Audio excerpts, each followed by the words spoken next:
Baik, selamat siang untuk kita semua. Kembali lagi bertemu bersama dengan kami, kelompok 7, pengerjaan UAS mata kuliah statistika. Kami mohon maaf sebelumnya kepada Pak Beni terkhusus karena kami mengumpulkan 2 link YouTube untuk video kami dikarenakan kami tidak menggunakan Zoom Premium sehingga kami kehabisan waktu tadi untuk pengerjaan nomor 1 dan nomor 2.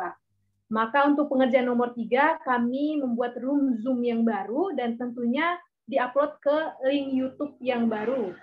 Karena kalau menggabungkan kedua video itu cukup membutuhkan waktu yang agak lama. Maka kami mengambil tindakan seperti ini. Baik, di sini kami akan lanjut membahas soal nomor 3. Maka dari itu saya mohon izin untuk melakukan share screen dengan akun yang lain.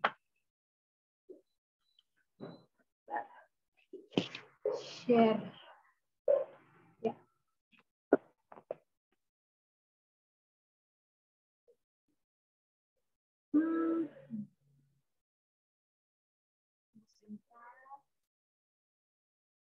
Oke, sedang dalam proses. Baik. Sebelum kita lanjut pada pengerjaannya, saya meminta kepada Saudari Tika untuk boleh membaca soal nomor 3. Baik, soal nomor 3. Pada masa pandemi ini, metode pembelajaran yang dilaksanakan pada sebagian besar sekolah atau semua menggunakan pembelajaran jarak jauh. Banyak pendapat mengatakan bahwa pembelajaran jarak jauh yang dilaksanakan tidak efektif dan bahkan mengatakan lebih baik dari pembelajaran metode tatap muka. Sebagai seorang akademisi dan mahasiswa yang telah belajar ilmu tentang pengolahan data secara statistik, ujilah apakah pernyataan tersebut benar secara statistik. Setiap kelompok perlu menyampaikan langkah-langkah statistik bagaimana memulai dan menjawab pertanyaan tersebut. Mahasiswa perlu mencari data dan menggunakan data tersebut untuk menjawab pertanyaan. Apabila kesulitan memperoleh data, kelompok boleh menggunakan data dummy untuk menjawab masalah tersebut. Soal nomor 3 memuat tuntutan supaya kelompok berani mengambil sikap saat menghadapi masalah serta mengambil langkah yang ilmiah. Baik, terima kasih Mbak Tika sudah membacakan soalnya. Jadi di sini kita akan menguji hipotesis, menguji dengan uji T dan juga uji F.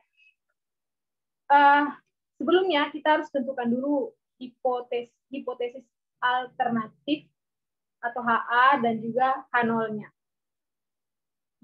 Pada soal ini terdapat pernyataan. Pernyataannya begini. Pernyataan atau pendapat ya. Berarti ini berupa hipotesis, masih dugaan. Yang mengatakan bahwa pembelajaran jarak jauh yang dilaksanakan tidak efektif dan bahkan mengatakan lebih baik dari pembelajaran metode tatap muka. Saya stop share screen dulu. Baik. Berdasarkan pernyataan ini, sejujurnya saya agak sedikit bingung untuk menentukan HA dan juga H0-nya. Karena konjungsi dan yang menggabungkan pernyataan 1 dan pernyataan 2 itu kontradiktif. Namun saya dan teman-teman tidak akan menjadikan alasan itu sebagai alasan untuk kita tidak lanjut mengerjakannya karena benar atau salah, setidaknya kami sudah mencoba. Gitu. Jadi di sini kami merumuskan hipotesis HA sebagai berikut. Pembelajaran jarak jauh yang dilaksanakan tidak efektif. Kemudian H0-nya yaitu pembelajaran jarak jauh efektif. Selanjutnya, kita akan menentukan hipotesis mana yang akan diterima dan juga yang akan ditolak. Apakah HA akan diterima, ataukah apakah H0 akan ditolak, atau sebaliknya. Bisa dibalik-balikan. perlu juga kita ketahui bahwa uji hipotesis biasanya dikenal juga dengan sebutan uji T dan uji F dengan rumus regression linear sederhana. Langsung saja, saya izin share screen lagi untuk masuk ke SPSS. Program SPSS. Tunggu sebentar.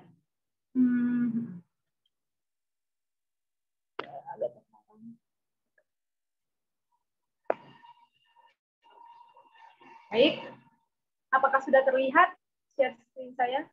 Sudah on. Sudah. Baik, saya lanjutkan. Jadi di sini di suruhannya itu kita menggunakan data dummy atau dummy begitu. Dan itu sejujurnya merupakan istilah yang baru juga kita dengar, saya dan teman-teman dengar, tapi kami sudah mencari tahu. Jadi mungkin teman Noela, Mbak Noela bisa baca itu data dummy adalah apa ya Mbak Noela? Dummy atau dummy itu?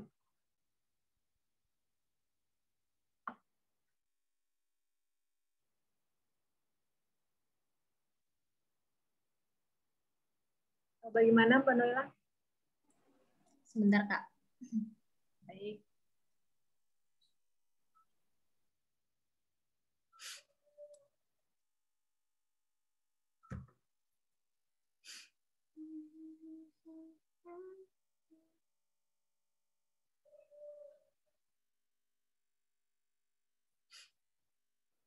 Menurut kelompok kita, data dummy adalah data palsu yang dibuat dengan tujuan sebagai data contoh atau data sampel. Seperti itu, Kak Oni. Baik, terima kasih Kak Noela. Jadi di sini dalam soal ini tidak ada data yang diberikan, tapi kami diperbolehkan untuk membuat data atau mengambil data dari tempat lain. Maka dari itu kami pun memutuskan untuk mengambil data hasil survei begitu untuk PJJ dan juga tatap muka yang ada pada soal UAS ujian akhir semester milik kelas B. Karena di situ juga ada datanya ada. Jadi kami tidak perlu lagi mengarang data, tapi sudah ada datanya, kami sudah temukan.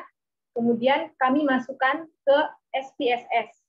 Dan itu soal dari kelas B dan kelas A itu berbeda ya, teman-teman. Jadi bukan kami jiplak, hanya ambil datanya saja. Kemudian untuk mempersingkat waktu, maka saya sudah memasukkan data-data tersebut. Di sini pada data view, pertama kita lihat pada data view, saya isi pada kolom pertama ini untuk tunggu sebentar, saya cek lagi. Kolom pertama untuk PJJ, ya. Kolom pertama untuk PJJ, kemudian untuk PJJ itu pembelajaran jarak jauh, kemudian untuk kolom kedua ini untuk kolom hasil tatap muka, milik tatap muka. Nah, kalau sudah begini, kita ke variabel view. Nah, di variabel view ini pada name masih otomatis. Ini name-nya masih otomatis dan kita harus ubah. Kita ubah dia menjadi variabel X, tapi tidak usah tulis variabel ya. Kita tulis X, kemudian berikutnya Y. Jadi tatap muka itu dilambangkan dengan variabel Y, kemudian untuk PJJ dilambangkan dengan variabel X. Setelah itu, setelah name-nya diganti, kita ke label. Labelnya ini juga diisi dengan PJJ, kemudian Tatap muka. Tatap muka. Betul. Oke.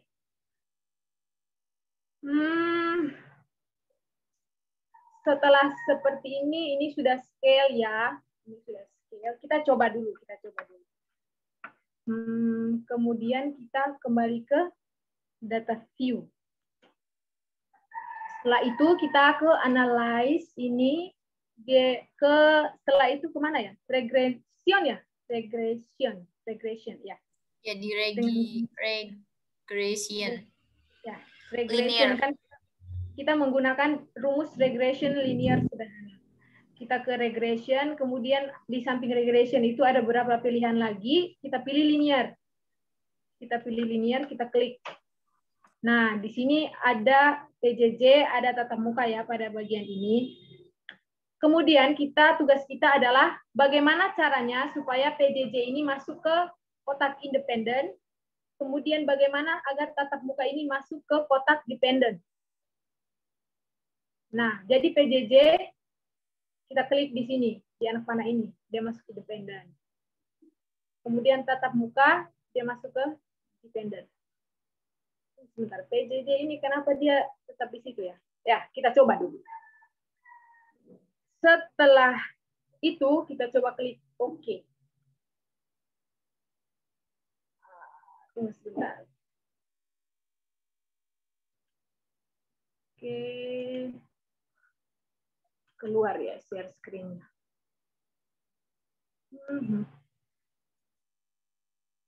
Sebentar. Nah, ini. Inilah hasilnya yang kita peroleh. Oke, ada 0,54205. Benar. Ini hasilnya. Kemudian di sini kita belum selesai. Untuk bisa menarik kesimpulannya, kita buat apa istilahnya uji T, uji F. Nah, mungkin antara Noella dan Tika bisa bantu saya bacakan dasar pengambilan keputusan. Uji T. Baik. Dasar pengambilan. Baik, saya akan mencoba menjelaskan dasar pengambilan keputusan uji T. Jika signifikan lebih kecil daripada 0,05 atau T hitung lebih besar dari T tabel, itu ada pengaruh. Selanjutnya yang kedua, jika signifikan lebih besar daripada 0,05 atau T hitung lebih kecil daripada T tabel, itu tidak ada pengaruh. Uji. Baik. Ya, lanjut. Uji T kita lihat pada koefisien T hitung dan dilihat yang paling bawah yaitu T sama dengan 0,542. Ya, 0,542. Dan terima kasih. signifikannya 0,598. Ya, betul. Baik, terima kasih Mbak Tika. Jadi, yang kita lihat untuk menentukan uji T ini pada koefisiennya. Koefisien terkhususnya pada T ini, kemudian pada sig, tapi bukan yang bagian atas ini ya teman-teman. Kita lihatnya ini yang bagian bawah ini. Nah, berdasarkan nilai signifikannya, ini kan dapatnya 0,598. Nah, 0,598 ini lebih besar dari 0,05. Betul atau tidak? Betul. Ya. 0,598 lebih besar dari 0,05. Sehingga jika melihat dari dasar pengambilan keputusan, dapat dikatakan bahwa tidak terdapat pengaruh yang signifikan pada PJJ atau pembelajaran jarak jauh terhadap keefektifan belajar. Nah, kemudian di sini kan pada dasar pengambilan keputusan tadi bisa dilihat melalui signifikan dan juga tabel T hitung, tabel T. Nah, saya stop share screen dulu. Oke, teman-teman, jadi pada mengenai sebentar. Oh, agak loading ini HP saya. Jadi pada bagian T hitung ini kita harus melihat tabel T hitung. Kemudian kita harus cocokkan dengan 15 responden yang kita miliki itu. Oke. Saya izin untuk share screen lagi untuk melihat tabelnya. Sebentar. Wow. Apa tidak bisa ya? Sebentar ya. Nah. Oke. Apa sudah terlihat ya? Ini titik presentasi distribusi untuk tabel T. Nah, pada tabel T ini kita melihat angka 15, bukan angka 15, urutan ke-15 itu ada di mana. Kenapa 15? Karena respondennya itu ada 15. Nah, kita lihat di sini 15 di sini ya. Ini 15 di sini barisnya. Nah, tapi bukan semua angka ini kita lihat ya, bukan semua angka ini kita ambil. Kemudian kita lihat pada bagian atas ini 0,05. Kita tarik ke bawah yang lurus dengan 0,5 yang bertemu titik temunya antara angka 15 ini menandakan banyaknya responden dengan 0,05 yang merupakan angka yang di dalam aturan uji T tadi, itu kita menemukan angka ini. 1.76 sekian-sekian, 75 sekian-sekian. Nah, kemudian dasar pengambilan keputusannya itu sama dengan dasar pengambilan keputusan yang tadi sebelumnya dibaca oleh Saudari Vika. Nah, kemudian kita kembali. Jadi ingat ya, kita kembali ke bagian hasil tadi. Hasil pengerjaan tadi. Tunggu sebentar.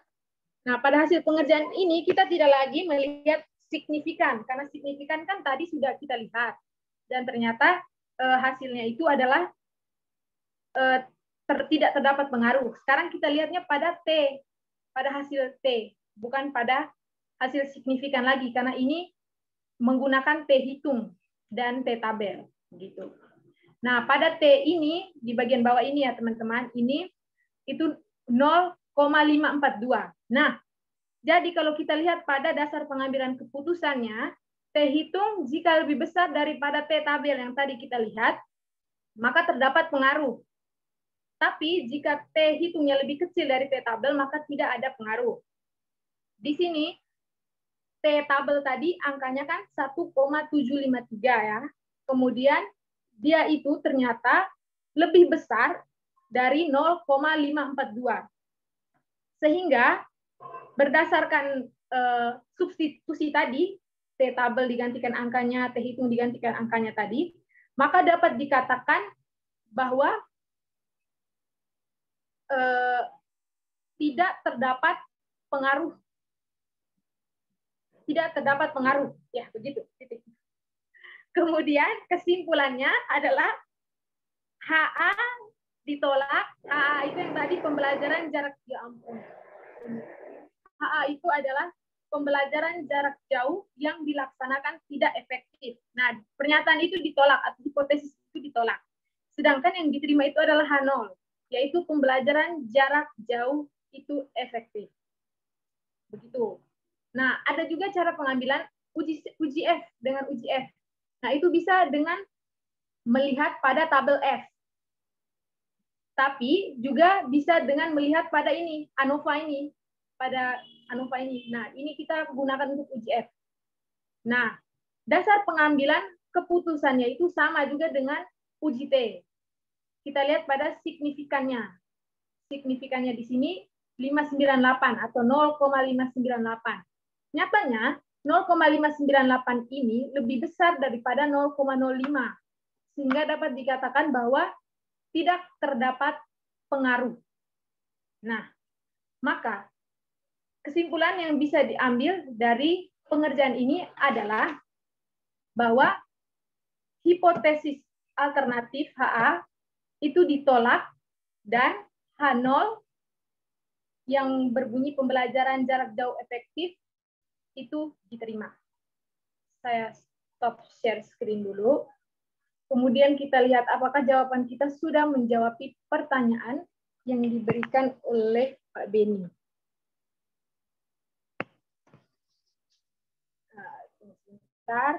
Nah, sebagai seorang akademisi, ujilah apakah pernyataan tersebut benar secara statistik. Nah, berdasarkan pengerjaan tadi, maka jawabannya adalah salah secara statistik. Yang benar adalah pembelajaran jarak jauh itu efektif. Nah, sebenarnya saya tuh agak bingung di bagian sini. Tapi ya sudahlah, kita lanjutkan.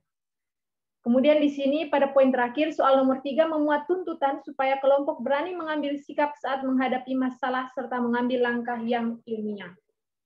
Jadi dapat juga dikatakan berdasarkan hasil statistik tadi, kesimpulan tadi, yaitu pembelajaran jarak jauh efektif, hipotesis yang diterima, maka kita sebagai pelajar, sebagai mahasiswa, dalam menjalani pembelajaran jarak jauh ini, kita harus menjalaninya dengan sungguh-sungguh. Karena dunia semakin modern dan beberapa hal menyebabkan kita untuk harus melakukan pembelajaran jarak jauh. Maka dari itu, pembelajaran jarak jauh dapat menjadi sangat efektif karena kita bisa mengakses pembelajaran dari mana saja dan kapan saja, tidak terbatas ruang dan waktu. Sekian untuk jawaban nomor 3 yang sudah berusaha kami bertiga kerjakan. Selanjutnya penutup disampaikan oleh teman Tika. Baik, terima kasih kepada teman-teman semua sudah memaparkan penjelasan untuk soal statistika nomor 1, 2, dan 3. Demikian pemaparan dari kelompok kami. Apabila ada kurang lebihnya, kami mohon maaf. Terima kasih. Terima kasih.